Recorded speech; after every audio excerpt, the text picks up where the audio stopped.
Muchas de esas personas hoy día que decidieron venirse para acá después de sufrir mucho para llegar acá porque hay que tener dinero, tienen que coger prestado, vender lo que tienen para poder pagar, para poder venirse para acá. ¿Por qué? Porque hay que mentir. Hay que decir que tiene tierras, que tiene cuentas de banco, para que le den la visa aunque fuera de turista. O para venirse por las carreteras, por las calles, por las fronteras. También le cobran un montón de dinero. Se meten en cuentas grandísimas que van a durar años pagando. Ahora llega el tiempo en que a muchos de migración los recoge, los manda de vuelta a su país.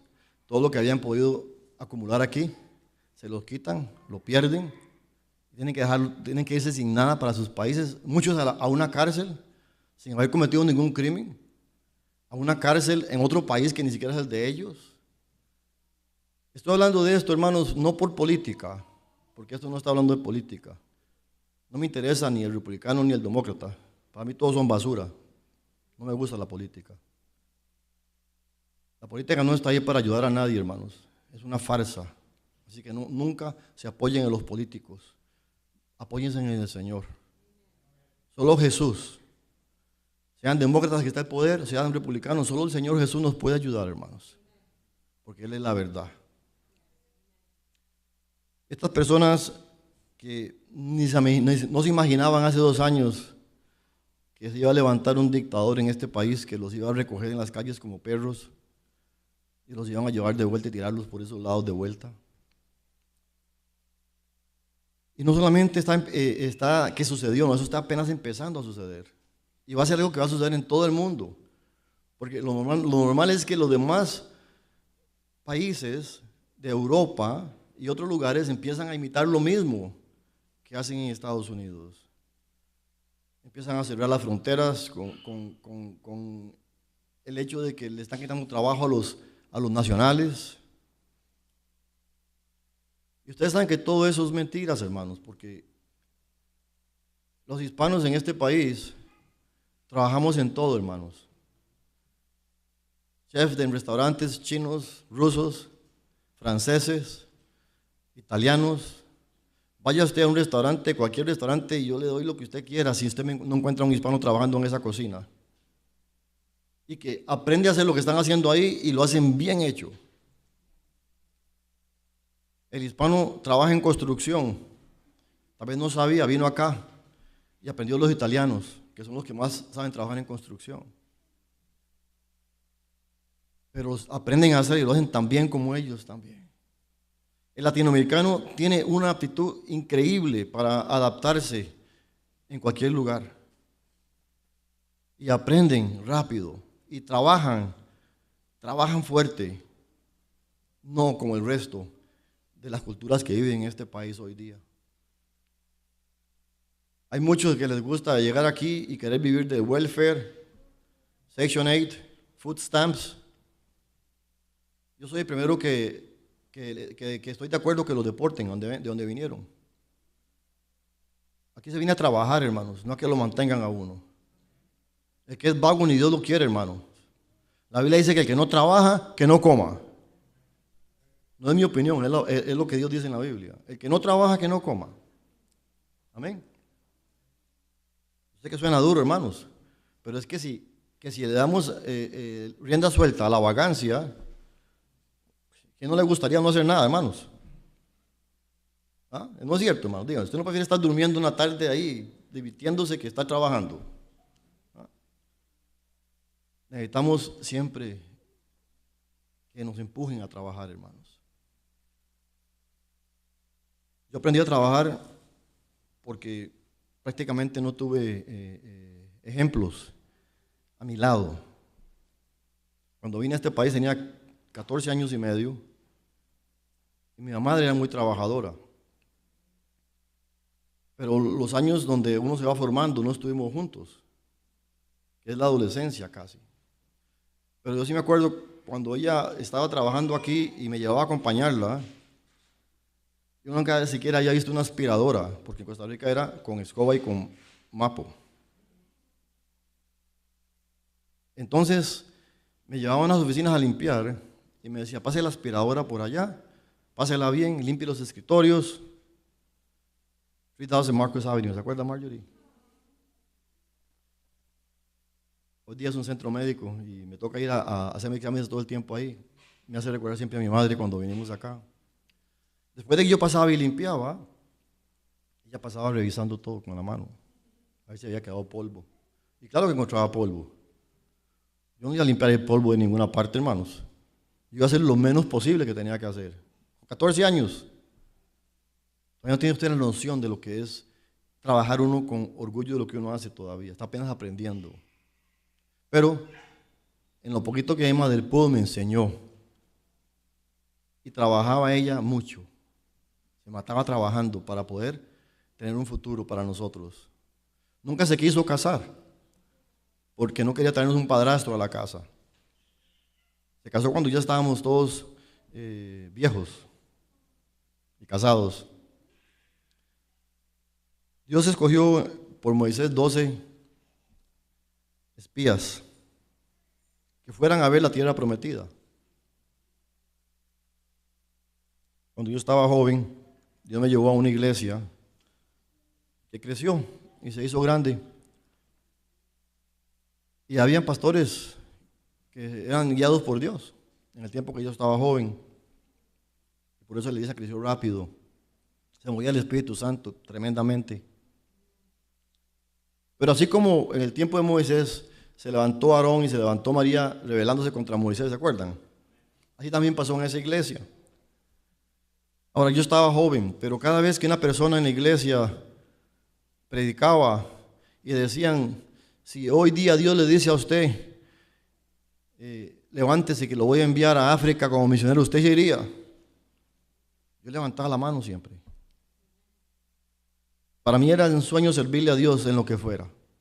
No lo veía como una cosa loca, ni como una cosa secundaria. Por eso llegó el tiempo que nos correspondió responder sí al Señor cuando nos mandó a Costa Rica a trabajar 5 años de misioneros. Y fuimos felices. Y fueron los mejores 5 años de mi vida. ¿Por qué? Porque en ese lugar que fue tan duro, porque era un lugar inhóspito donde trabajábamos, nosotros no fuimos a trabajar a la ciudad como van todos los misioneros que van a las ciudades siempre, para estar cómodos, para mandar fotos de los niños que están delgaditos porque están desnutridos, van y visitan un orfanatorio, sacan fotos y mandan aquí para que aquí les manden donaciones, porque eso es un negocio, hermanos. Déjenme decirles, es un negocio. Se los digo yo porque yo estoy involucrado con toda esa gente que lo que hacen es utilizar el sistema cristiano para exprimir las personas del dinero que tienen, nada más. Porque cuando alguien quiere ayudar, hermano, de verdad, de corazón, se tiene que involucrar. Eso de hacer un cheque, mandar un cheque de $20 por mes, eso es lavarse las manos como Poncio Pilatos, hermano. Hagan algo por las personas directamente, ustedes, aunque sea a su alrededor, aunque sea aquí en Nueva York, aquí hay también mucha gente necesitada, hermanos. Pero hay que quererse involucrar con el corazón. En esos tiempos que yo decía, yo haría lo que fuera que Dios me pida que haga. Bueno, en la iglesia el Señor empezó a usarme desde joven. El primer trabajo que me dio en la iglesia fue presidente de los jóvenes en la iglesia. Ya ustedes conocen esa historia, pero la estoy repitiendo, haciendo un reconocimiento de la historia personal con respecto a la iglesia y cómo existimos hoy día. Básicamente porque Dios lo escogió de esa forma, pero tienen que haber utensilios de Dios para que las cosas sucedan en esta tierra, ¿verdad? Todo no es espiritual, amén. Tiene que haber esos que dicen, heme aquí, Señor, y que lo dicen de corazón, no por emoción. Hay veces la persona se emociona y, ay, sí, amén, yo, y después se disipan, como la neblina, se desaparecen, como el hielo se deshacen. Cuando ya estaba yo un poco más creciendo, ya cumplí mis 21 años, 23 años, me casé con la hermana Joan y me arruinó la vida. Ustedes saben que estoy bromeando, hermanos. Fue una vida diferente. Yo recuerdo que hasta decir a alguien, esta es mi esposa, me sentía raro. No sé, los demás cuando se han casado, La primera vez que uno dice, está mi esposa, uno se siente como raro, porque nunca lo había dicho antes. Y fuimos creciendo juntos, con nuestra familia.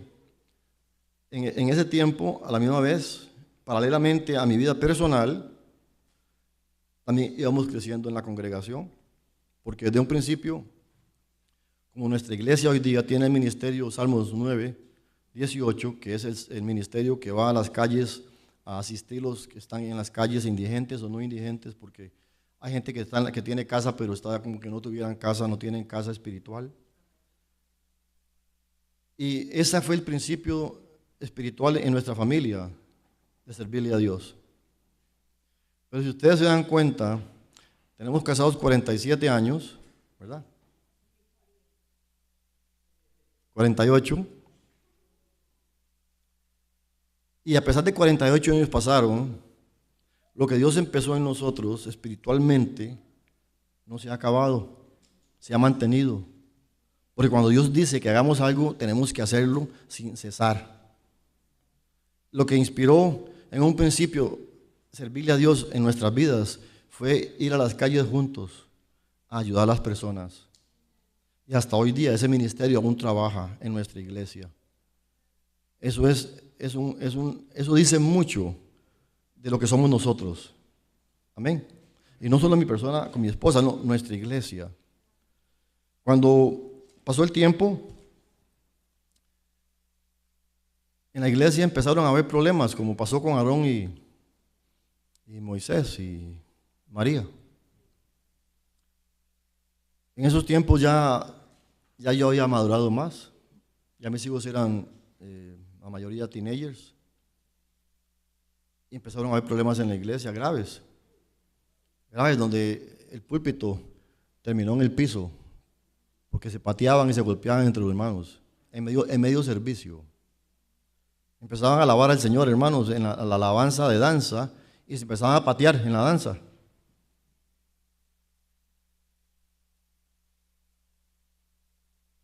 Tenía que haber la policía parada ahí atrás, para cuando empezaban a pelear los pararan.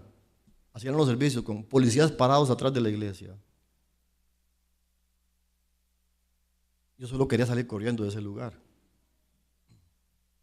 Daba asco. No podía uno pensar que eso era un lugar de cristianos.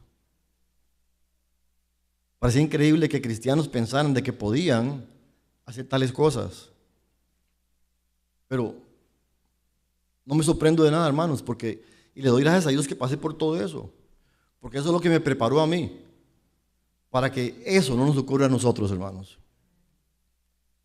Nuestra iglesia está constituida de una manera diferente, hermanos, legalmente.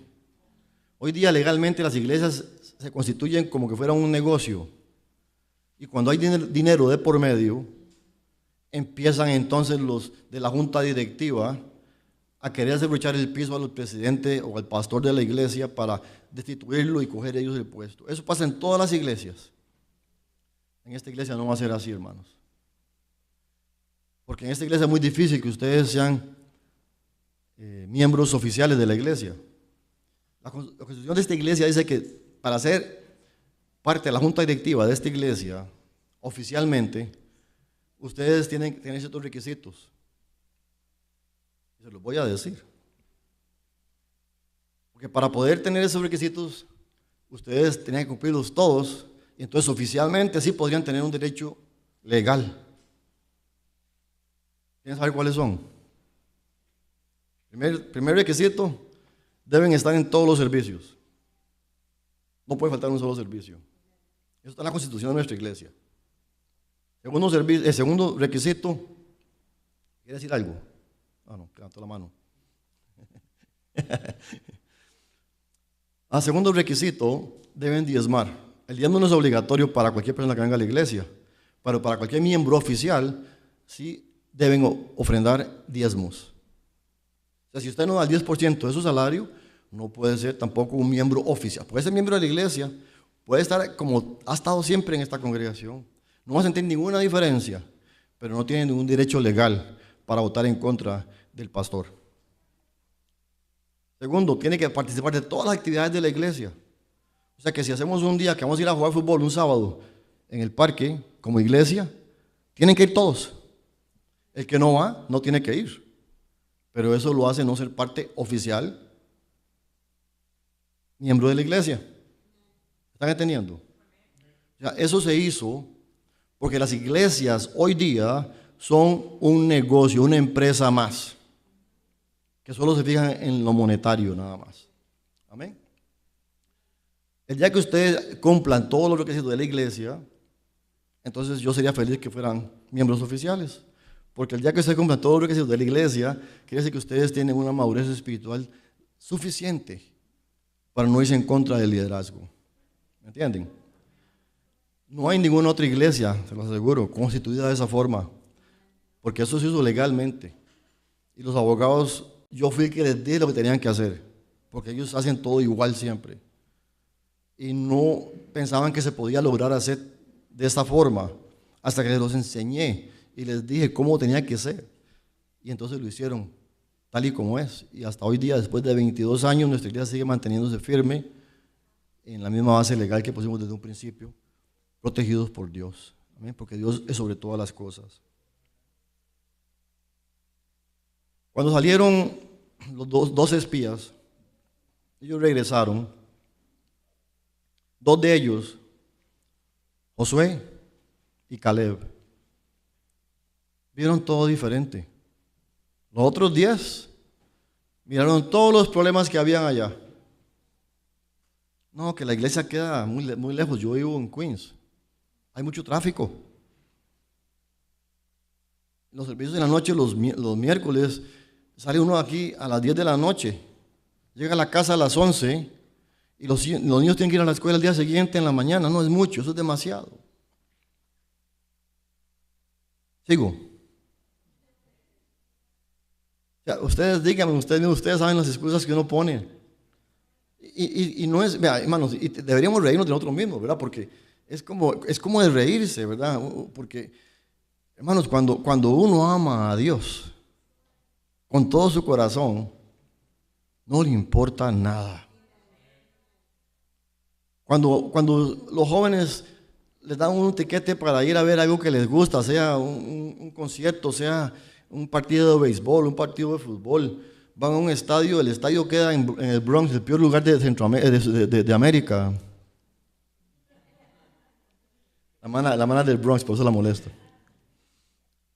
Ir a ver los Yankees al Bronx es algo bonito. La hermana Joan es Yankee.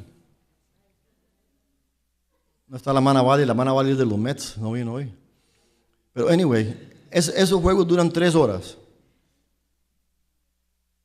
Queda en Queens, en el Bronx. La persona que compra tiquetes para ir a verlo, hay que pagar para ir a verlo. No es de invitación. Y no puede ir en carro, porque si lleva el carro hay que pagar el parqueo, que es carísimo. Y si no, irse en tren o en bus. Llegar allá. O sea, es una cosa de 7 horas en el día. Y lo hacen felizmente. Lo disfrutan. No se quejan de aquello. Todo lo que hacemos por diversión no nos molesta, hermanos. La gente se va a vacaciones, hermanos, y yo hoy día, yo necesito vacaciones de las vacaciones. Yo no sé ustedes, pero uno sale de vacaciones y, ay Dios mío, solo el viaje del avión ya estoy cansado pensando en eso. Sí, es que es la realidad. Tal vez cuando uno está joven es diferente, pero yo ahora no quisiera salir a ninguna parte. Y no porque sea aburrido, hermano, sino que, como dice la hermana Joan, yo veo a Italia por YouTube. Van a ver videos de YouTube y ver todo el mundo entero.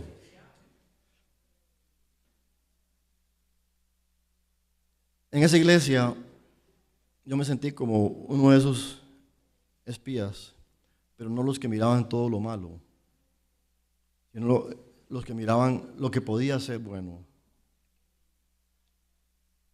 Al punto de que en esos grupos que habían en ese lugar, que eran 2 grupos que se peleaban, los 2 grupos me aceptaban, me querían poner como mediador de ellos. Me querían tener como que si yo decidía estar con ellos, yo tenía posibilidades de ser el pastor de ellos. A mí Dios no había llamado a ser pastor en esos tiempos de nadie, hermanos. Yo nunca tuve en mi corazón, nunca tuve nada de deseo de hacer algo que Dios no me dijera que yo hiciera. Dios me llamó a predicar su palabra y lo hacía con todo mi amor, hasta hoy día. Y nunca lo hice por un provecho económico, que es lo que más satisface decir. Es un privilegio predicar la palabra de Dios, hermanos. No es para que le paguen a uno. Es increíble que porque predique usted la palabra de Dios tenga que pagarle a un pastor dinero. Al pastor tiene que pagarle para que vaya a los hospitales a visitar a los enfermos, para que vaya a las casas cuando alguien está enfermo y ore por los enfermos, que vaya a las calles a buscar a los que están necesitados. Págale a ese pastor por eso si lo hace. Pero por estar en la iglesia, unas 2 horas, 3 horas en la iglesia, que le paguen a un pastor, eso no es trabajo, hermanos.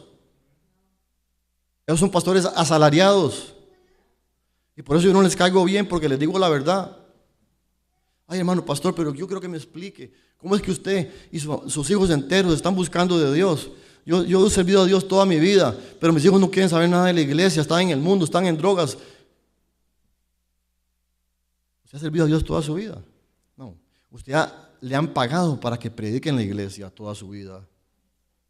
Pero cuando se está predicando y en sus campañas que andan en otros países, se van a reunir en otros lugares, todos los pastores allá como que fueran presidentes de un país, a gastar dinero, nada más es lo que van a hacer. Es una alcahuetería, hermanos. Yo no necesito que otro pastor que venga de otro continente me venga a decir a mí cómo servir a Dios cuando tengo la palabra de Dios en mis manos.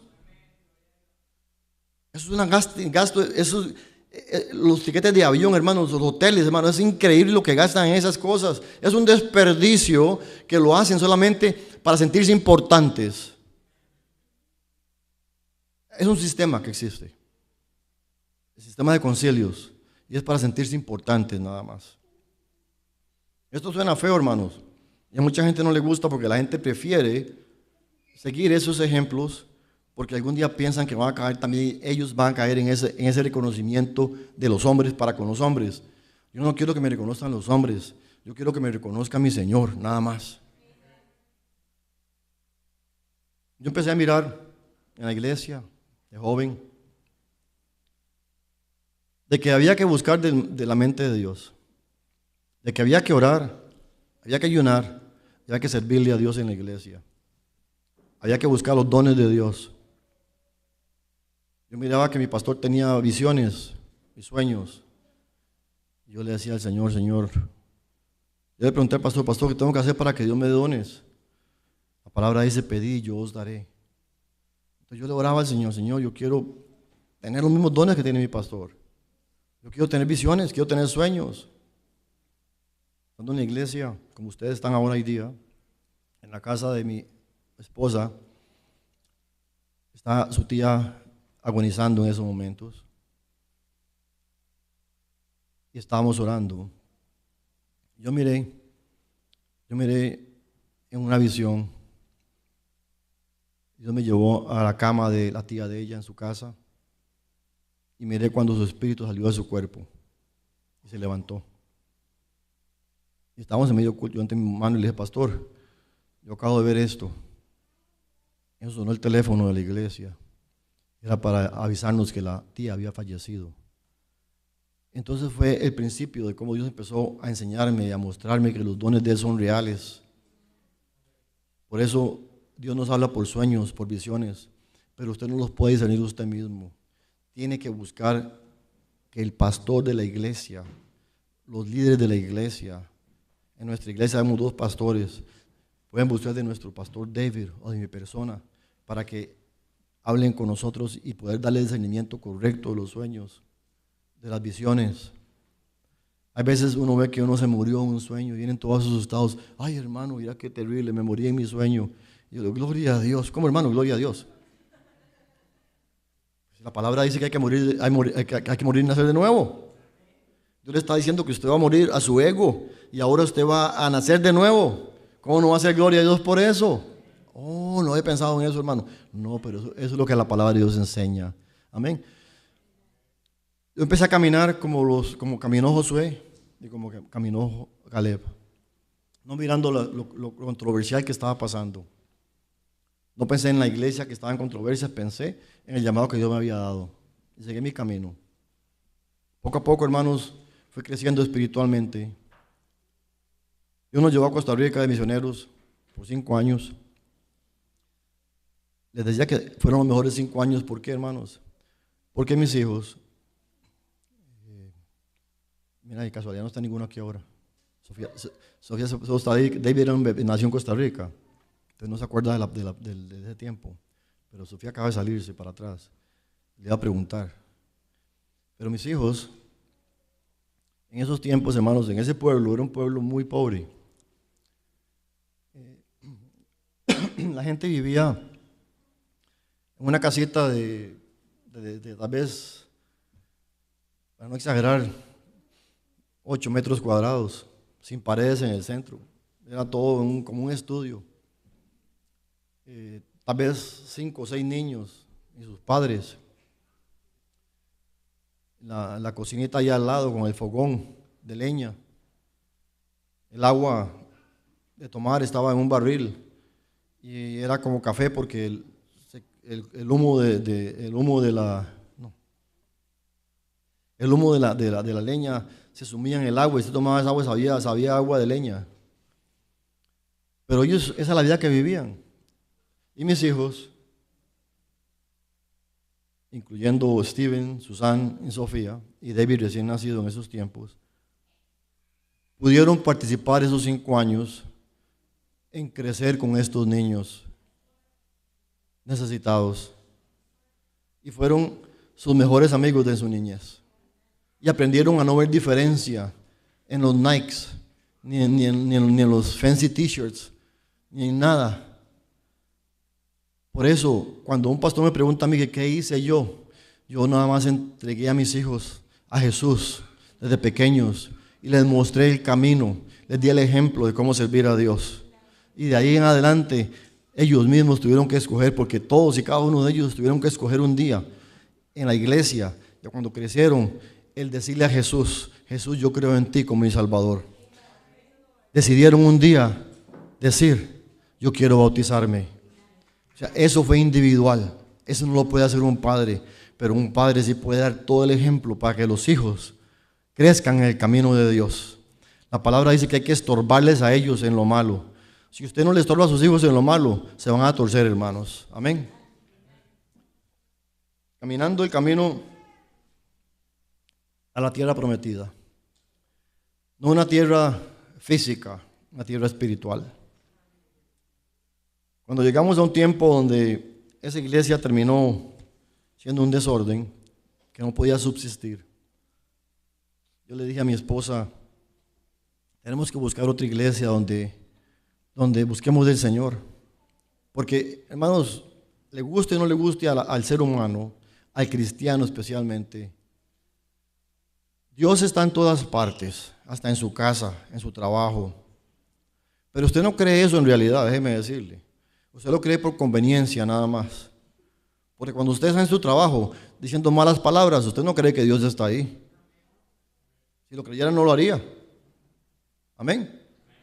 Entonces uno dice esas expresiones, Dios está en todas partes, las dice porque quiere decirlas. Pero cuando se está diciendo malas palabras con otra persona, Dios no está ahí en ese momento. Amén. Entonces, la iglesia fue instituida por Dios, hermanos. Dios hizo su iglesia. Jesús es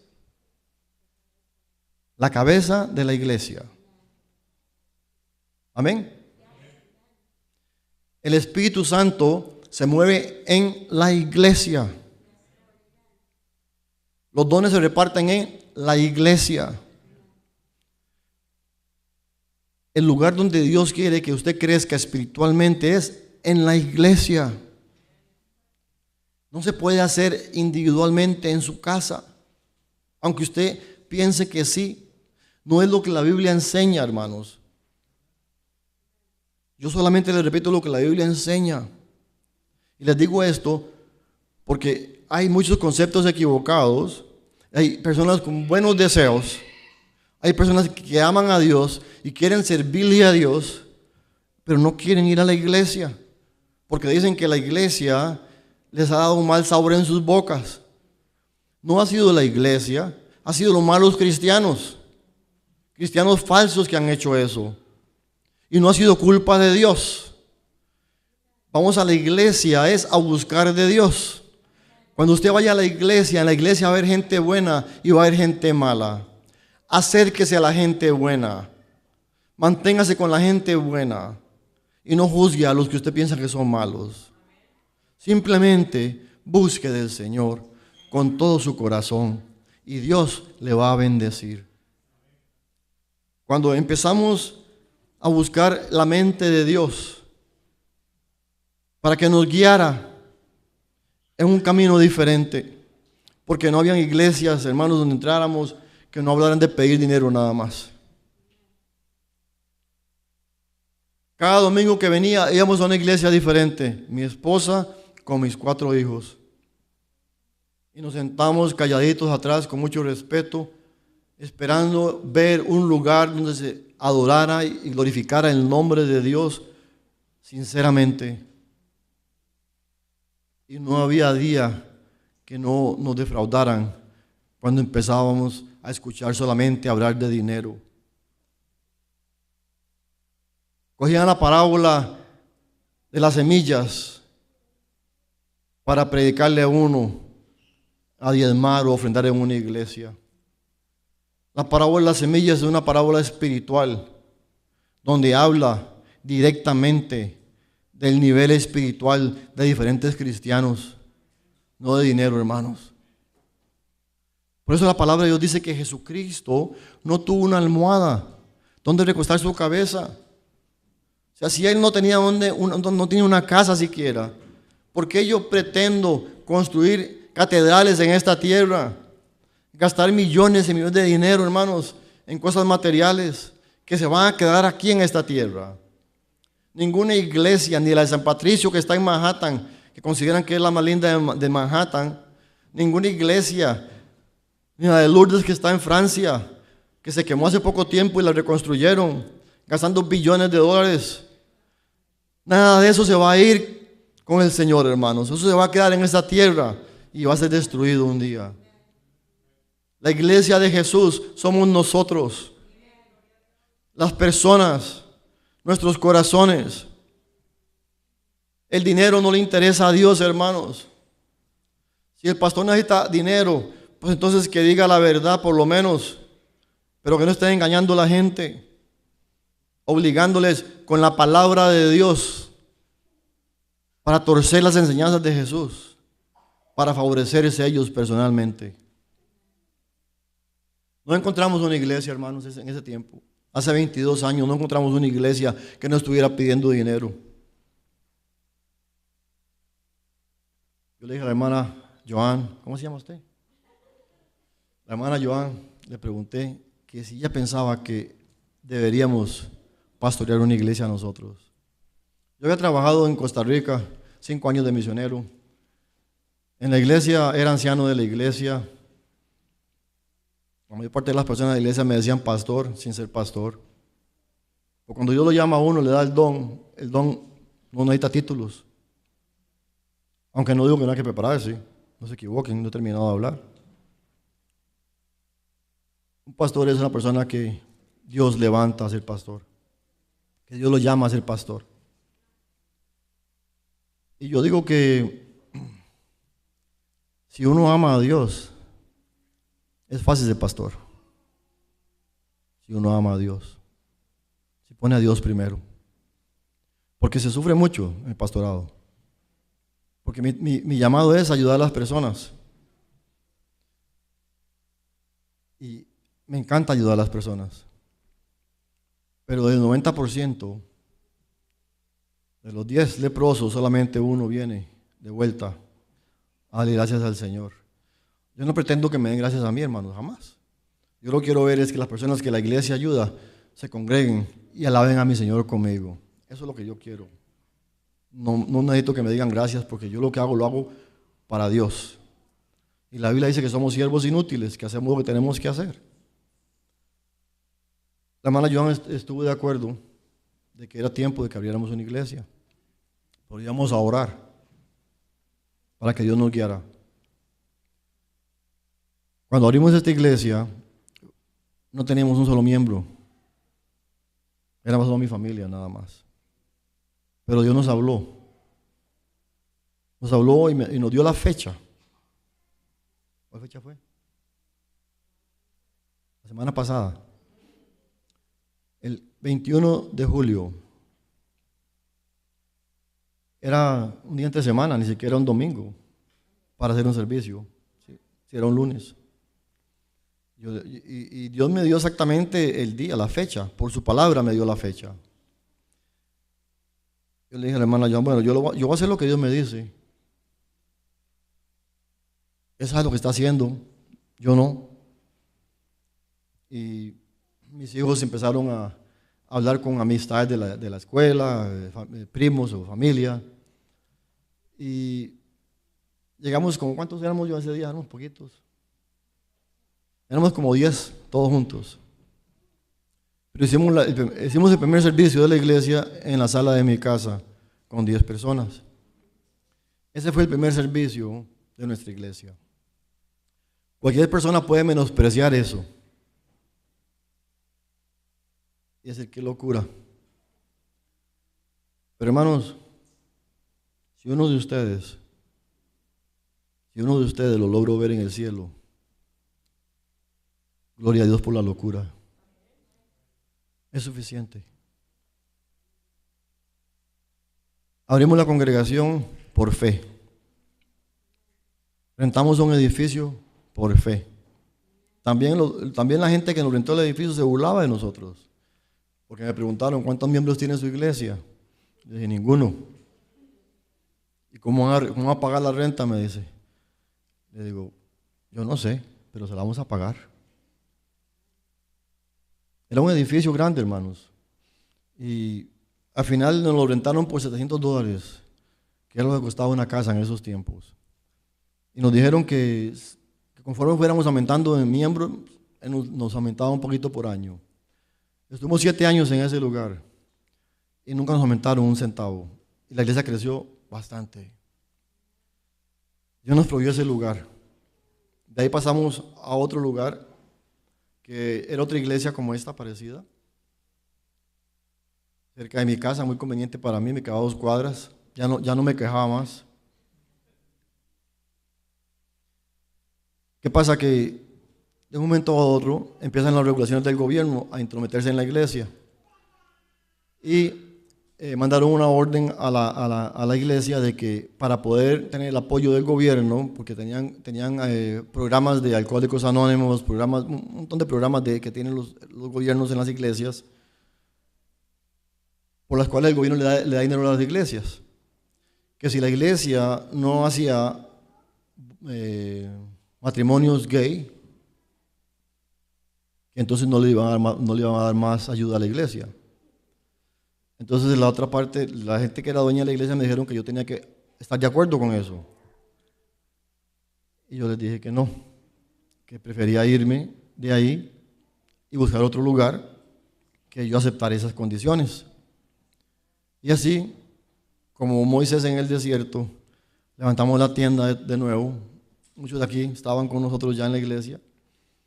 Levantamos las tiendas de nuevo y seguimos nuestro camino para la tierra prometida. Encontramos otro lugar. Estuvimos en ese lugar ¿cuánto tiempo? ¿Cuánto tiempo estuvimos allá? Como 5 años más en ese otro lugar. Hasta que Dios nos dio este templo. Dios nos dio este edificio. Este edificio es un regalo de Dios, hermanos. Porque lo que tuvimos que pagar por este edificio fue una 1/4 parte de lo que este edificio valía. Y sin tener los fondos necesarios, lo hicimos por fe también. Y Dios nos lo proveyó todo, hermanos. Y aquí estamos. Este edificio estaba vacío por mucho tiempo, como por 8 años. Estaba destruido. Nos tocó hacer muchos arreglos. Pero yo no miro lo del edificio. Yo miro a cada uno de ustedes. Como Dios ha ido repellando las paredes, pintándolas, adornándonos, levantándonos espiritualmente. buscando de Dios en lo que es importante, en lo espiritual. La paz de Dios, hermanos. Usted puede hacer todo lo que usted quiera en este mundo. Puede trabajar 24 horas al día si quiere para ganar dinero. Si usted no tiene paz en su corazón, de nada le vale todo lo que está usted buscando. Amén. Vamos, hermanos, a ponernos de pie para terminar la enseñanza.